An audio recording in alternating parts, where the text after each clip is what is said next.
Alright, adventurers, back at it again. As you can see, I got the jack out, my trusty Harbor Freight jack stands. And today I'm going to be doing a transmission fluid and filter dump on my 06 Crown Vic, the police Interceptor. And we've got some STP Merc 5 transmission fluid and a power torque filter. And I'm going to be using 1/2 inch to break, 1/4 inch to reassemble. And this should hopefully go pretty smooth. I've dealt with Ford transmissions in the past, and I have just not been impressed with the pan bolts, because they love to strip in that soft aluminum. I mean, now granted, this is when I was working on the accessoride buses for the city of Denver and the call and ride buses, but there's probably not one pan in that whole fleet that doesn't have a boogered thread or an upsized bolt or something, because those transmission pans and those transmission the threads in the housings are just terrible. Super soft aluminum. I hope Ford fixed that. But other than that, that's my only real worry. I just don't want to strip any bolts, so I've got 1/4 inch ratchets out, and I'll get back to you once I got this thing up on the stands and some progress made. And we're back. It's up on the stands.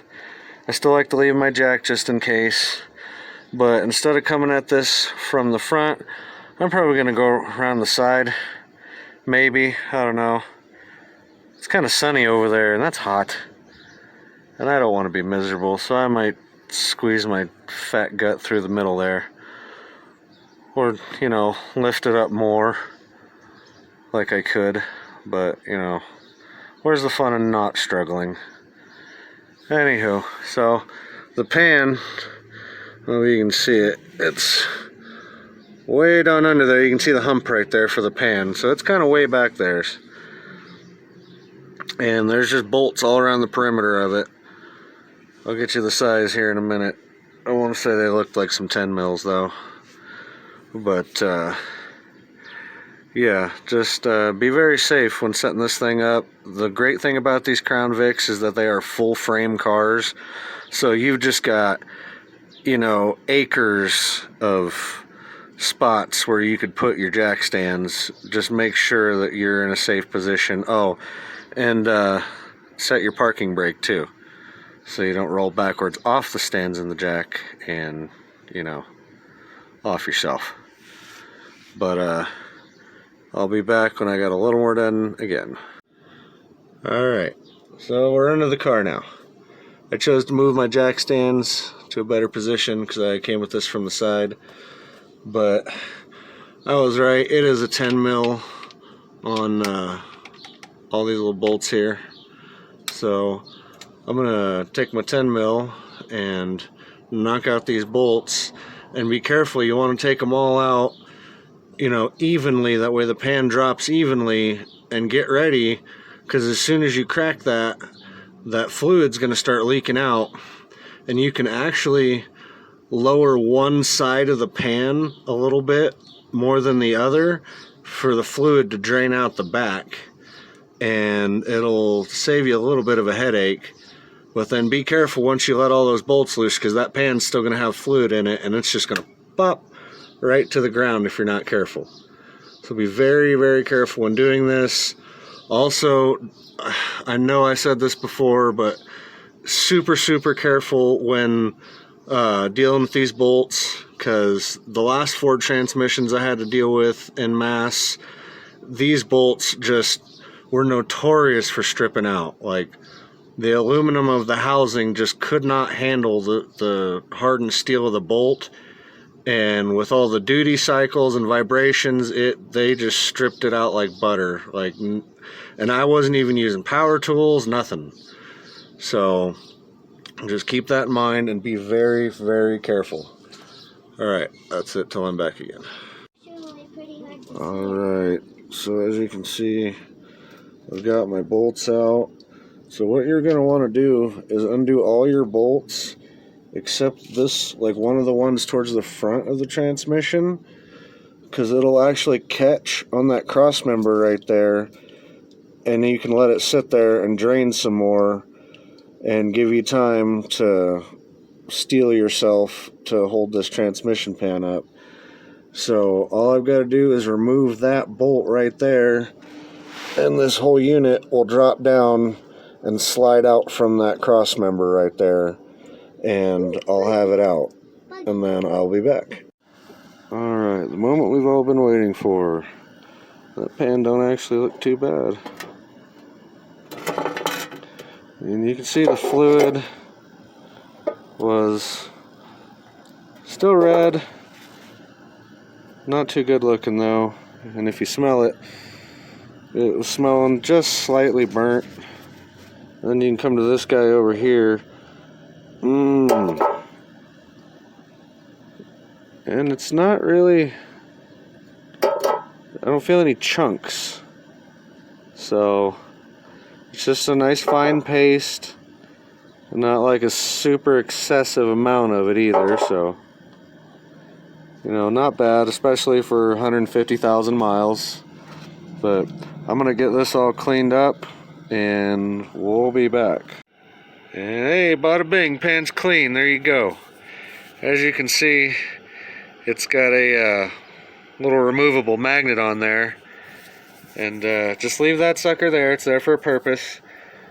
Don't take it out just because somebody on some crazy YouTube video told you to or anything, you know. So, pan's clean. I'm going to go into there, snag that filter out of there, and it should just pop right off. Put the new one in. Make sure I got my gasket lined up and everything, bolt everything back down. I should be done down here. I'm going to clean my bolts up a little bit, get all the old fluid and junk off of them and any dirt or grime in the threads. And none of them actually broke or stripped threads or anything, so I was quite happy with that. So this is going pretty smooth. You know, kudos to the police Interceptor. I really like it. You know, great vehicle. Alright everybody, got the filter out. Like most filters of it's kind of just pops out.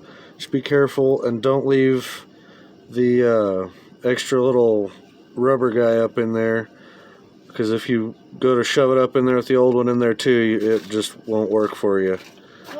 And you'll kill your engine that way. So all I did was I stuck my finger up in there with a paper towel and just popped it right on out. And it worked just fine. So hopefully that works for you too. And don't forget to pre-lube all your rubber parts like that so they don't get all seized up and gnarly. Oh, and real quick before we get off the subject of filters, I want you to take a look in that new filter and see how nice that looks. Then we're going to come over here to the old filter. I want you to just take a look at that right now. Just take a look at it, because that is gross. So I don't care what people say about high mileage transmissions, always do your fluid and filter. You know, you can get away with not flushing it, but you should always at least change your fluid and filter if at all possible, because that could have led to something just catastrophically bad as opposed to a nice clean filter. So change your fluid and filter on your automatic transmissions and they'll last 10 times longer, people. Alright, rant over. Alright, so as you can see, I got the pan on and the bolts are in. I've just got them finger tightened right now, because what you're going to do is you're going to go back in like a crisscross sequence and torque them all down to about 10 pound-feet. At least that's what the interwebs tells me, and we all know the internet doesn't lie. So I'm going to torque all these down in sequence, and we should be done down here and ready to drop it off the stands. Oh yeah, and before I get out from under here, quick tip, get yourself a really wide drain pan, because just a normal little, 5-quart drain pan, you're going to make a huge mess everywhere doing that. And I would also advise, get a can or two of brake clean and a roll of blue shop towels for this job, because you're more than likely going to need it, alright? So, I think I'm out from under here now. I'm just clearing stuff out, getting cleaned up, and I'm gonna go back topside, and we'll be there here in just a second.